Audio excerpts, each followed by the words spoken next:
ভাই আজ আমি হেলদি খাবো। বাহ, কি অর্ডার করবি? 3 প্লেট পরোটা সাথে ডায়েট কোকা কোলা। ওটা আবার হেলদি হলো কি করে? আরে কোকা কোলার আগে ডায়েট লেখা আছে না, মানে খাওয়া পুরো হেলদি হবে। তাহলে তো বিরিয়ানি খেয়ে তার সাথে মিনারেল ওয়াটার খেলেও হেলদি হয়ে যাবে। এই শোন, আজকে থেকে আমি ডায়েট শুরু করব। বাহ, কি খাচ্ছিস তাহলে?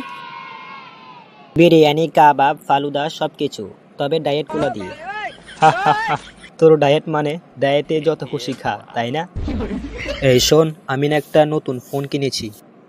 কোন ব্র্যান্ডের? ব্র্যান্ডটা খুব দামি, টর্চ লাইট ফোন 3000। মানে ক্যামেরা আছে? আছে, শুধু ছবি তুলতে গেলে ক্যামেরা নয়, টর্চ জ্বলে ওঠে। কি আজব ফোন রে বাবা। আরে বাহ, তাহলে রাতে ছবি তুলতে কোনো লাইটের দরকার হবে না।